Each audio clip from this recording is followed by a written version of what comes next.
Well, hello everybody and welcome back to the channel. It's time for some Saturday morning React-TOONS featuring Robotech.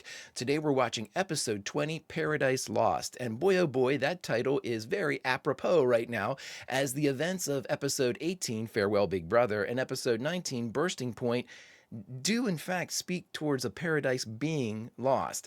Again, I know that this is probably a Milton reference of some kind, but we'll see.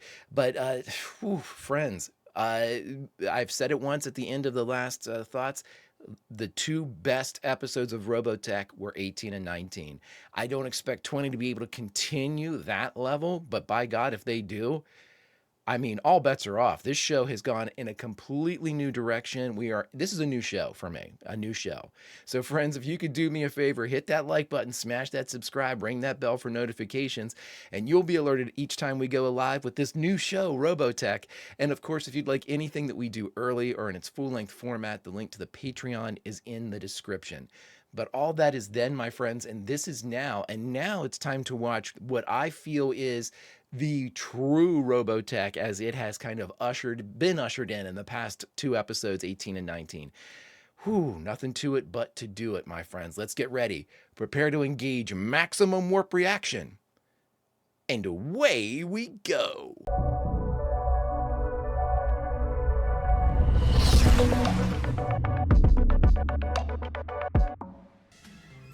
I mean, fanfare? Whatever. No fanfare anymore. I didn't mention this in the thoughts section of episode 19. Again, I was super spun up and I missed a couple points I wanted to make, but I'll say this. I took way too much satisfaction and way too much joy in Rick hanging up on Min-May. Way too much. Like, I've thought about that since it happened. I was like, that's badass. It's probably just as cool as anything Rick has ever done in a Veritech. And he's done some cool shit in a Veritech, but him just, you know what, enough of this shit. Enough. Enough about you being you and talking about you, and loved it. Loved it. Oh, excuse me. I'm expecting a pullback at some point. Like, well, maybe even in animated quality, perhaps, because these last two episodes have been unbelievably packed with new shots and obviously intense story. Really cool. Really, really cool. Again, I can't believe the show hasn't been like remastered, remade, whatever. Has wiped out a nearby Earth city and much of the surrounding countryside. The people of Earth know nothing of the circumstances that led to the explosion. It's 20 miles. 25. Regarded as a threat to life and property. The city of Toronto has withdrawn its offer to take in the refugees. Rick and Max transformed. Meanwhile, Commander-in-Chief Dolza reviews the... Oh, Dolza, yeah. These Macronians are more ruthless than I first believed. They were prepared to sacrifice an entire population center simply to defeat 4 small divisions of attacking pods. Yeah. Commander Izonia's inexperience with these beings has proven to be an obvious liability. I am therefore sending you back to take charge of our... Never should have taken Britai off of it. Let them work together. One thing before you leave. Yes? What? I expect you to give me better results this time. It's weird. It's almost like the Roman emperor sending out the commanders. You know, they were recalled when they lost and stuff. It's almost like he's being given a second chance to regain his honor. Very similar to the Civil War, American Civil War too. Dolsa gave me command of the Imperial-class fleet. That means 1 million of our ships have been placed at your disposal. He must have something important in mind. Exodor's back. Yes, he wants me to return to the Micronian star system and take care of our problems before we lose control of the situation completely. Nice. Each previous encounter with the Battle Fortress has ended in defeat for the Zentradi war machine. They can't attack the ship, that's why. Chiron's the only one that'll do that. Even 1 million ships may not overcome their defenses. I'd love too how they really don't realize that the SDF-1 is winging it half the time. When they return to the ship with their observations.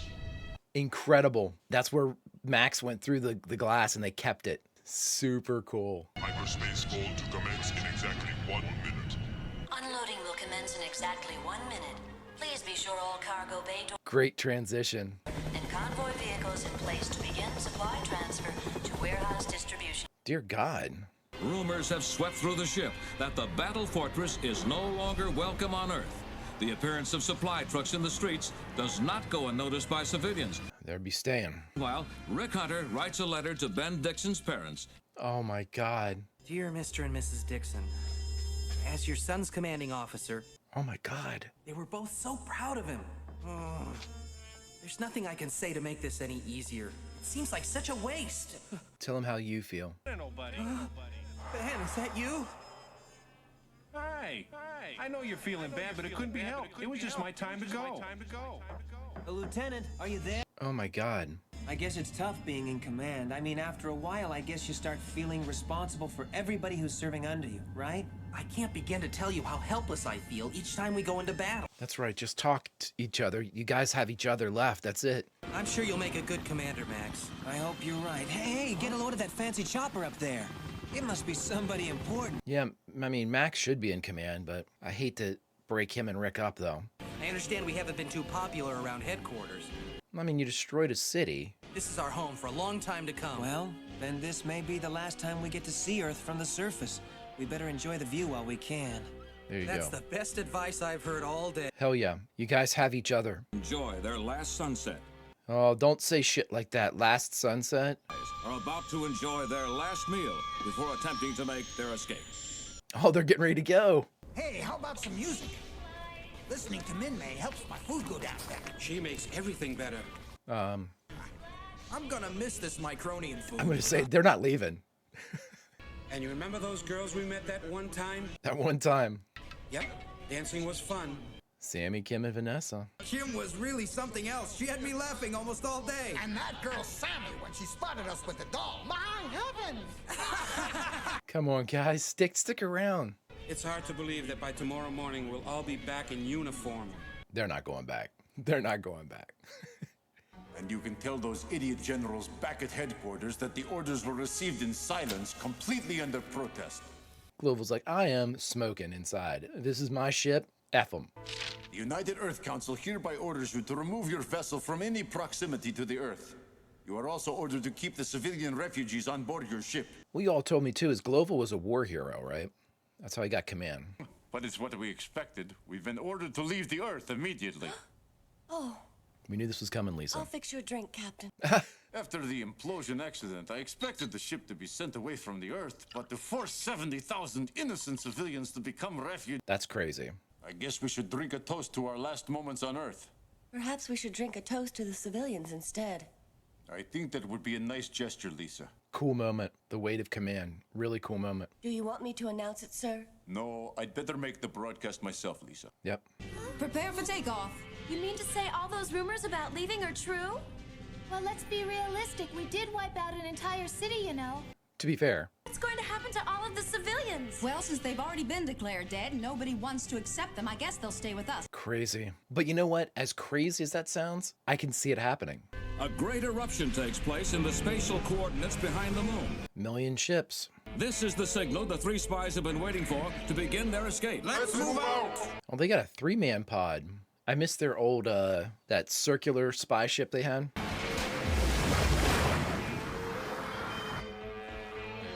No, if they got out, I thought for sure they were going to stay.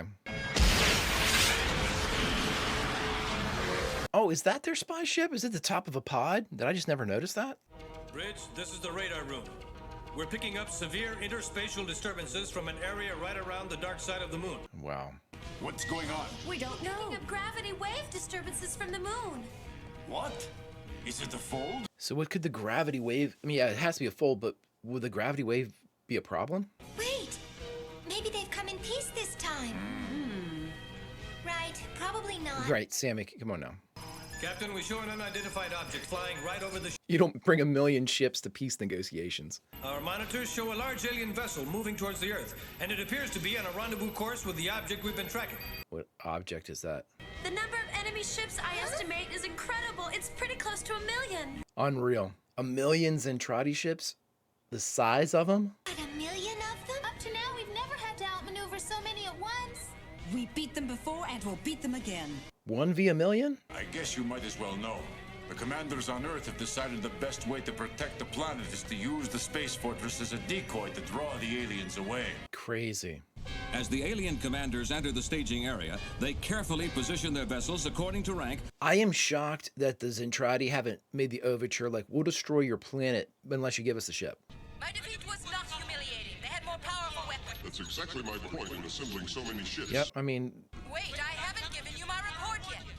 Goodbye. Free time! Oh. Before we begin, I think it would be instructive to go over the Micronian artifacts you brought back. For instance, what's this? They call that a piano, my lord. How the hell did you get a piano? What we brought back only represents a small part of their society and its customs. I'm shocked that they actually left. And there's more to it than that, Commander. Males and females are together. Oh my. What? Bretai is soon left speechless until finally... Enough! Stop it! My ears can't take any more. Their lifestyle is utterly confusing. Yeah, but you should know about these things. Let's see what we've got. I saved a load of stuff myself. Oh my god. The other guys would sure be impressed if they could see this stuff. They wouldn't know what it is, bud. Look at what we brought from the Robotech ship. Here. These guys are gonna be like, what the hell is this? The music. Min-May's gonna be the catalyst for intergalactic peace. Did I heard it? No, dummy, it's called a Min-May doll, and that... No, dummy. Word of the amazing artifact spreads quickly. Oh my gosh, you have like a whole audience now. It begins being whispered throughout every ship in the Zentradi fleet. Oh my god, I was joking. They're not gonna want to fight the SDF-1 because Min-May's on board. Holy shit. Quiet, please. We're about to begin. Thank goodness Kyle and his bangs are there to throw a wet blanket over everything. As many of you may already know, ever since we returned to Earth, I have appealed many times to the government and the Defense Force for permission to allow you to leave the ship and resettle wherever you might choose. This is gonna go over like a lead balloon. If we do not evacuate this planet, we've been warned that we might be attacked by elements of our own defense forces. Dear God. I desperately need all of your cooperation in this moment of terrible responsibility. Terrible responsibility. Good way to put it. I give you my most humble apology. Listen, everyone, the captain needs our support more than ever right now. The captain is so upset about this. Oh, I feel awful. Look, I don't understand anything that has to do with politics. Oh my God, Min-May. We've all been through quite a bit, but look at how strong we've become because of it. Oh boy. For now, I'm proud to be a citizen of Macross City in this ship. I believe it's the best speech I've ever heard someone make. I don't know about that, but it was timely. Remember when there was 14,000 more of us? Control module shows full power base throughout the system. Launch, launch, launch. Scramble, scramble, scramble.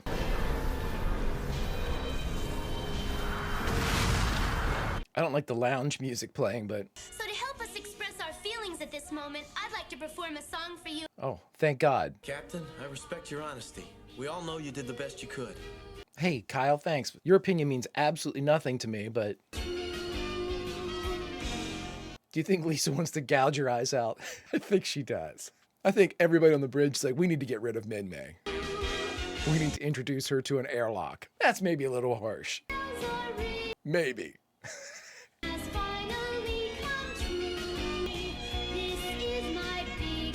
Come on, Rick, just turn it off. That'd be awesome. He just turns the music off. F this. It's really unreal, everybody. Of course Min-May doesn't want to leave the SDF-1. She's a superstar. Somehow. Really good introspective episode, kind of bringing us up to speed with everything, kind of tying off, I guess, what will be the end of another leg of the story. But friends, we just watched Robotech. No seasons, but episode 20, Paradise Lost. And the only thing we have left to do is to talk about it. All right, everyone, we just got done watching Robotech episode 20, Paradise Lost. And again, boy, they are really stringing the story together, friends.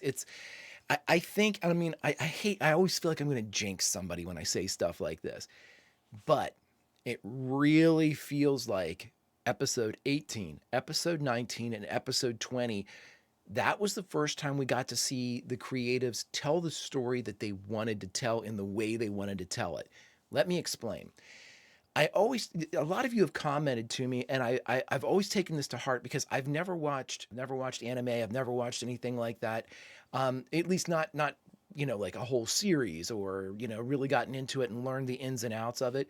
But you all have told me that there was a kind of a belief, especially in, and again, this isn't Japanese animation specific, it's a comparative I'm saying right here, is that you all have told me that back in the 80s, and again, something that I didn't even recognize, they didn't like silence in the cartoons. They wanted like wall-to-wall talking, you know, wall-to-wall sound effects, they wanted just constant barrage of audio. However, in the last couple episodes, and you all have told me too, that in translation of the original Macross to the Robotech, that they just tried to just cram in as much lines and editing as they could just to keep that kind of wall of noise up. The reason why I say in 18, 19, and 20, we're starting to see like the creative team tell the story they want to tell, whether it's just from editing or whether it's actually being able to kind of sneak a couple of these elements through. We've had these periods of silence. And, it's been really powerful, really meaningful, noticeable, very noticeable when they do it. And it's made the show so much better. Rick's maturation has made the show so much better. This conflict and kind of rejection from Earth, I think, has made the show so much better. It's really placed the SDF-1 and all of our principal characters alone and on an island, against this incredible Zentradi fleet. It's turned from, for me, it's turned from a cartoon to an incredibly well done story, and it's midstream now. I mean, we've had the original attack, the space fold to the opposite side of Pluto, the journey back to Earth, all the bye bye Mars and all the things, Saturn, all the things that kind of popped up along the way, and then we get to Earth and we have these conflict, geopolitical, and then obviously just the government saying we need you to get out of here. I can understand both sides of the argument. It's not irrational for the governments to say, hey, you were gone for, I think they said 2 years, but I think it was a year that you all told me to get from Pluto back to Earth. But during that year, they didn't have any other attacks. The Zentradi are there, waiting, kind of watching Earth. But they never attacked Earth, to my understanding. And so the logic dictates they won't attack Earth if the SDF-1 isn't here. So it makes sense for them to say, hey, just go, just get back out there. It sucks, but those are your orders. And it's an interesting way to go about it, but it's also a very realistic way to go about it. I'm very, and I mentioned this during the reaction, I'm very confused. I think if the Zentradi reached out or were more like, they speak through their actions. There's no negotiation, no diplomacy, no hailing the enemy or talking. There's no conversation whatsoever that we've seen. But I think that if the Zentradi had made the overture before the SDF-1 returned to Earth and said, when that ship comes back, if you give us that ship without any trouble, we'll leave your planet alone and we will not attack, we won't do anything. That's the trade. Now, whenever you see that the government is more than willing to sacrifice the SDF-1 by sending it away, you would have to think that they would be at least, take it under consideration to give the SDF-1 for the same treatment. The Zentradi for a year didn't attack. So they're not lying. It's not, they could think it's a long con or something like that, but it certainly doesn't seem that way. It seems like if the Zentradi had made that overture then, or had maybe begun diplomacy 4 months before the SDF-1 returned, we might have had a drastically different outcome to this. So a couple other things that were going on, not to get too much into this, because I kind of like just kind of bleeding into each episode, but I want to make big notes of things that we need to look forward to. Loving the dynamic between Rick and Max. They're the only two that each other have right now. That's it. We have Roy gone. We have Ben gone. Min-May's gone. Lisa's there for Rick a little bit, but Rick is really kind of folding in with Max, Max with Rick. That's what we need right now. You guys have to just really kind of tag team this thing. I'm really hoping that they don't take Max away, but it's super realistic if they do.